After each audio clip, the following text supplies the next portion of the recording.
Olá pessoal, tudo bem com vocês? Sejam todos muito bem-vindos ao Clube dos Dividendos. Eu sou Bruno Mazzoni, bom início de 2024 para todos vocês. Hoje é dia 4 de janeiro e o papo de hoje fala sobre ela que não cai, que paga muitos dividendos.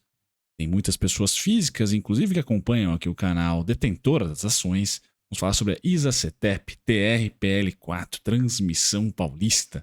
Vale a pena continuar a investir na Transmissão Paulista em janeiro de 2024? Sem dúvida nenhuma, vamos lá. As pautas do vídeo serão um pouquinho do seu principal tendão de Aquiles e potencial de desalavancar não, né? De alavancar crescimento no futuro, que são os leilões adquiridos em 2023. Então a gente vai falar sobre o lote 1, lote 9, lote 7, todo o investimento, capex, dispêndio, prazo ainda de entrega e entrada em operação não temos muito claro, mas isso ao longo do ano deve vir à tona. Então eu vou comentar sobre isso para vocês. Vou falar sobre o meu erro, porque eu achei que a Transmissão Paulista, por exemplo, iria no ano de 2023, finalzinho dele, e muito provavelmente em 2024, performar abaixo da Alupar, performar abaixo da Taesa, principalmente da Alupar. Tá? A gente vai comentar um pouquinho, não errei nesse ponto, mas a Transmissão Paulista teve um movimento muito importante pós a notícia envolvendo a Eletrobras. Então vou falar sobre juro real e um pouquinho do macro da companhia, e a gente vai mergulhar de novo, novamente, aos lotes arrematados, qual que foi o deságio, o quão competitivo está sendo o vencimento desses lotes. Por isso que a Faria Lima, em determinado momento, não gostou tanto do arremate, mas enfim, contrariando um pouquinho do que eu esperava para a companhia, ela subiu e subiu bastante. A gente vai falar sobre price action, endividamento, histórico dos fundamentos, bem como seus múltiplos, dividendos, preço teto, preço justo por ação via fórmula de Graham, um pouquinho mais de valuation, e a gente vai terminar com bateu ou não o CDI, tá? E aí sim, pessoal, análise gráfica para vocês aqui, quais são os descontos, o que esperar da Transmissão Paulista para esse primeiro trimestre de 2024. Certo? Sem mais delongas, eu sou o Bruno Mazzoni, considere se inscrever aqui no canal Clube dos Dividendos, sou analista CNP e técnico e todos os dias eu posto um conteúdo para vocês, dividendos, ações. Se você tem uma sugestão, deixe nos comentários aí para eu fazer um conteúdo sugerido por você. Por que não? Certo? E ative as notificações para não perder nenhum dos vídeos diários nossos aqui. Pessoal, o Brunão, lá em 2023, então, no segundo semestre, basicamente, mesmo com o cenário macro melhorando para os ativos de utilidade pública, ou seja, a inflação, de certa maneira, desacelerando queda e os juros, enfim, começando a ser cortado, pessoal, a curva de juros já foi bem na frente, tá? Eu, para a ISA-CETEP, por causa dos deságios, pessoal, que tem sido comum, tá? As empresas que estão vencendo os lotes, pessoal, é de 35 para cima de deságio, tá certo? Eu, por causa do dispêndio de capex e do deságio, falei, pessoal, acho que o ciclo de dívida vai ser mais acelerado do que o de EBITDA. E fato, quando nós, no caso da ISA-CETEP, quando a gente olha para os fundamentos, a gente vê muito disso, tá? O lucro estável, certo? Lucro líquido estável aqui, bacana, 3 bi, 2 bi e meio, aquela coisa toda, e a alavancagem subindo, tá? Então a gente já consegue enxergar isso, tá? Até o payout ali de 2022 foi muito pífio, 2023 voltou um pouquinho, e 2024, pessoal, é um grande asterisco, tá? Porque a empresa está arcando com bastante, o ciclo de dívida da companhia está açucarado, simplesmente porque ela adquiriu aí 7 lotes do leilão feito de transmissão no meio do ano passado, tá? Vai colocar um crescimento gigantesco para a companhia? Vai aumentar de fato, a composição de EBITDA da companhia. O dispêndio, a curva de investimento, ou CAPEX, pessoal, ela acelera de 2026 a 2027. Tá? Então, em relação a esses leilões aí, o pepino maior, a sua debênture, etc., está lá para 2026, 2027. Você quer, de repente, investir em renda fixa olhando para a TRPL, para a ISA-CETEP, tem debênture sem dúvida nenhuma, tá? Então, por causa desse cenário macro, eu comentei, pessoal, olha, nós temos aqui juro real nas máximas, que é esse gráfico que vocês estão vendo. Então, o juro real chegou a 2 dígitos e ficou um tempinho por ali, agora está cedendo, o juro real agora cede, mas no meio do ano passado, pessoal, nós estávamos aqui. Então, o juro real alto, perspectiva de dívida aumentando no curtíssimo prazo e EBITDA demorando um pouquinho mais para aumentar. Parabim, bom, uma empresa que subiu pra caramba, estava sem pagar dividendos. Falei, olha, acho que é um bom ativo para se tornar um patinho feio no curto prazo. Ótimo para você holder, porque vai ter desconto, vai cair ou lateralizar e etc. Tá? Mas se você está numa carteira tática, a Transmissão Paulista não foi ali o meu picking, foi a Taesa, tá certo? E a Alupar também poderia ter sido, seria até melhor eu ter escolhido a Alupar ano passado para minha carteira tática, porque ela tinha um ciclo de investimento muito baixo. Aí no final do ano, aqui em dezembro, no último leilão que nós tivemos de transmissão, a Alupar sagrou-se campeã também, com um deságio, pessoal, de 45%. Então eu coloco para vocês aqui que esse deságio é a nova realidade. Se no começo do ano passado, ou até em 2022, nos leilões, quando eu tinha ação da Energias do Brasil, a Energias do Brasil também chegou a vencer leilões aí com deságios muito próximos a esse que vocês estão vendo aqui da Transmissão Paulista, a Faria Lima pesava no ativo, não gostava. A própria CPFL também, quando adquiriu a Transmissão do Sul, foi um deságio elevado, mas agora já incorporou e me parece que amadureceu ou já deu como, é o novo normal, já não deprecia os ativos que levam esses leilões a deságios tão altos. Essa pode ser uma justificativa, é um novo normal, né? Uma competição louca, e aí o mercado gosta mesmo pagando caro, ou né, o ciclo de juros, de política monetária aliviando, então vamos que vamos. Tá? Mesmo com esse deságio, vai estar melhor aí nos próximos anos do que o CDI, do que a renda fixa tradicional. Eu quero colocar isso para vocês, pessoal, porque às vezes, quando a gente está dentro da indústria, ou como eu faço conteúdos aqui, acabo aprendendo muito, né? Fazendo, construindo, criando conteúdos para vocês, tá? A gente está dentro da indústria e fica meio pragmático demais. Então, quando eu olhei para esses sinais dados pela Transmissão Paulista, eu posso até ter acertado aqui nos seus fundamentos, ou seja, parou ali o crescimento de lucro, alavancou, começou a acelerar a alavancagem, deve continuar acelerando ao longo de 2024, mas os preços, pessoal, quando a gente olha para o price action, estão voando.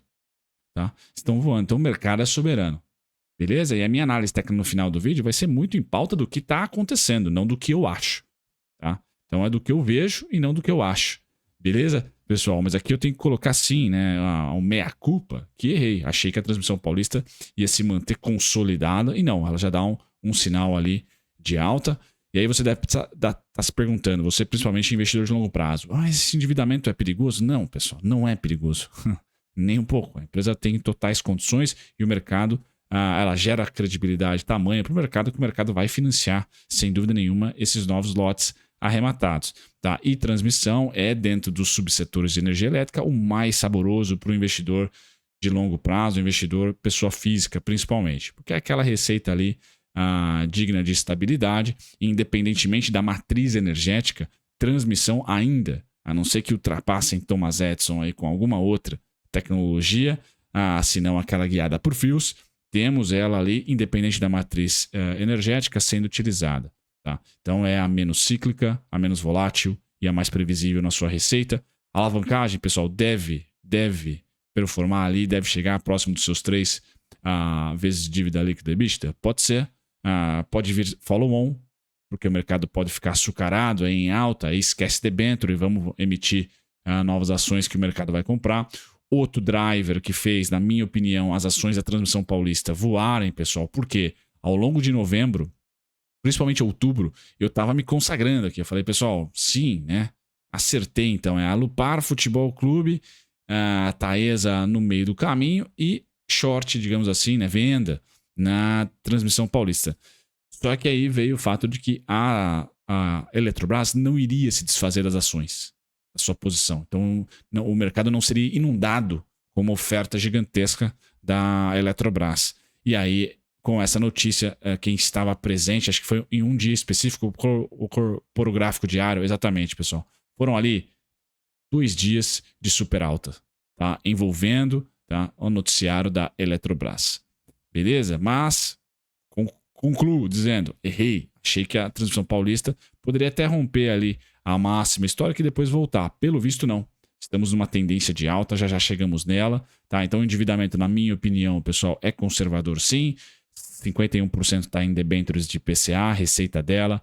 7% travado aqui em taxas do BNDES, que são abaixo. É o parafiscal ali, né? Abaixo do CDI. E depois sim, a gente vai para o maior risco dela, tá nessas debêntures de CDI, 23,7%, que é o que foi o tendão de Aquiles de boa parte da indústria, do setor, em 2022. Porque por mais que nós... 2023, perdão. por mais que nós tivéssemos a Selic caindo, a curva de juros chegou a abrir de julho até novembro ali, então foi difícil para o setor. Então, bem importante, o grande risco aqui é o CDI, não me parece ser taxa fixa, não me parece ser Selic, mais o ciclo monetário, o risco.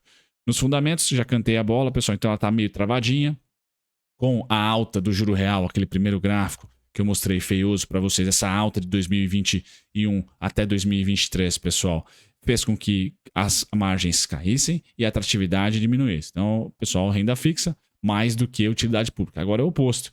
Com o juro real caindo, pessoal, e eu tenho, via análise gráfica do juro real comportamental aqui da estrutura de IPCA, esse juro real é composto pela Selic menos IPCA de 12 meses acumulado. Tá? Dá esse número que nós estamos vendo hoje em torno de 7%. Tá? Chegou a ser 11,75%, por exemplo. Nesse gráfico, eu pego o pós-plano real, 2000 para cá. E eu tenho 3 bandas para se estudar e gerar o meu cenário. Então, utilidade pública, pessoal, na minha opinião, como ela se beneficia do fechamento do juro real, ela vai ser atraente para mim até o juro real atingir, e se atingir, 4,75%. Tá? A banda entre 4,75% e 4%. Tá? Ou seja, a diferença entre Selic e inflação, para mim, tende a ser de 4% a 4,75%. Esse, para mim, é o juro neutro brasileiro. Então, o momento mais bonito para a economia real, na minha opinião, e aqui não falando só das aplicações financeiras, será quando e se nós tivermos uma curva de juro real estabilizando aqui, ó. Assim como foi de 2010 a 2014. 2014 até tivemos uma queda aqui do juro real que coincidiu com o maior PIB da nossa história. Tá? Depois nós voltamos aqui, tá, a ter um pouquinho disso em 2016. Tá? Então a economia brasileira vai demonstrar, após plano real, maturidade de país desenvolvido se ela atingir novamente os 4 a 4,75%, diferença entre Selic e IPCA, e ficar, não ser volátil. Tá? Perder a volatilidade no juro real. É isso que vai trazer para a gente uma maturidade do real, maturidade também da nossa dinâmica econômica. Aqui é o sonho da economia real, mas aqui é o alvo da financeira, das aplicações. Então, até onde eu vou ser super, super otimista com, por exemplo, renda pré-fixada, utilidade pública, até 4,75%. A partir do 4,75%, 4%, pessoal, de juro real, eu posso, de repente, olhar para o CDI e achar legal. Eu posso, de repente, olhar para a inflação e achar legal, títulos atrelados à inflação. Por hora, é Bolsa Futebol Clube, na minha opinião, até esse cara chegar no mínimo aos 4,75%. Beleza? Então, via macro, até onde que eu estou comprador otimista com Bolsa de Valores, até o juro real bater entre 4,75% e 4%.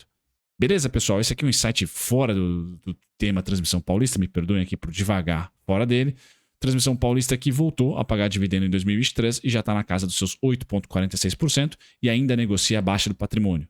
Então aqui talvez esteja o valuation mais legal para se olhar. E até vou pular para o valuation e vou tirar o EV/EBIT que está na média e vou para o PVP. Né? Créditos aqui para o investidor 10 enquanto faz o merchan. O PVP, pessoal, está abaixo da média. A Transmissão Paulista, via de regra, na última década, negociou acima de 100% do seu patrimônio. Então você ainda está descontado. Mais um argumento para comprovar o meu erro, de repente, de ter ali achado que ela ia ceder por mais tempo, ou ia se manter lateral por mais tempo, já que o valuation estava tão descontado. Tá? Preço justo por ação via fórmula de Graham está em R$ 46,94, um upside de 80%. Tá? Quando a gente olha para os dividendos, 2023 voltou e 2024 provisionou. Né? R$ 1,87. Foi aqui assunto de vídeo, etc. Então já tem, o preço teto, pessoal, já está com 7,19% de dividend yield.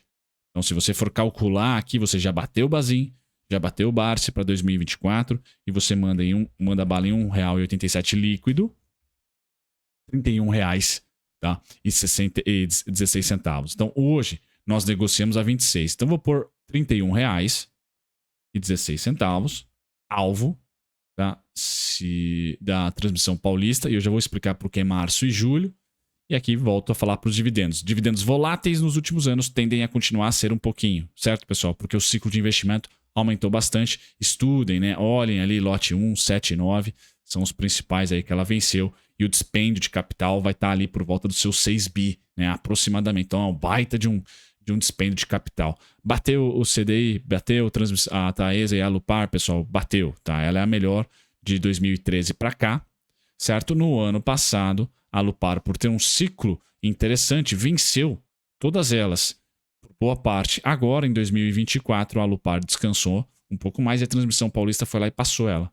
Então, a Transmissão Paulista também está batendo aqui nos últimos 12 meses a Alupar com 27,60%, 23,57%. Essa rentabilidade, pessoal, entre 20% a 23%, é a rentabilidade que eu espero para esse ano, janeiro a dezembro, batendo ali CDI, que é mais ou menos um pouquinho, uma quirera acima da TIR dos projetos que elas acabam vencendo ali no curto prazo.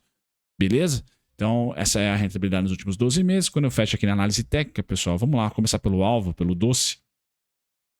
Falo para vocês de 31,16, que é preço teto.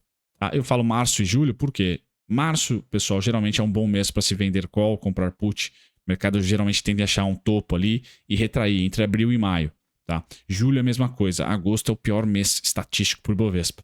Tá? Então são os 2 meses que, se eu, olhando para aquele gráfico de juro real, olhando para o ciclo monetário, para as condições até macroeconômicas, né? Dólar de certa maneira estável, etc., emprego ainda bombando, né? Bem em termos relativos, eu teria mais sazonalidade como evento para eu apostar contra, ou renda, ou seguro de bolsa, do que preço. Beleza? Aí os descontos desse primeiro trimestre não estão nos R$26. Somente, pessoal, aí sim, nos R$23,07. R$23,07 é o desconto. Então, nesse momento, para um investidor de longo prazo, eu estaria entre 100% do meu potencial de aporte na Transmissão Paulista, eu investiria 70%. Tá? Eu tiraria uma quirerinha ali na expectativa de uma retração um pouquinho mais forte aos 23,07, por exemplo, que é o primeiro suporte. E ao longo do ano de 2023 como um todo, 2024 como um todo, eu vou olhar as quedas, tá? Que foram muito simétricas durante o movimento de lateralização da Transmissão Paulista, e caso elas voltem a se repetir, eu vou sempre avisar vocês aqui de tais quedas. Beleza, pessoal? Feito isso, um grande abraço. Até o próximo vídeo. Tchau, tchau.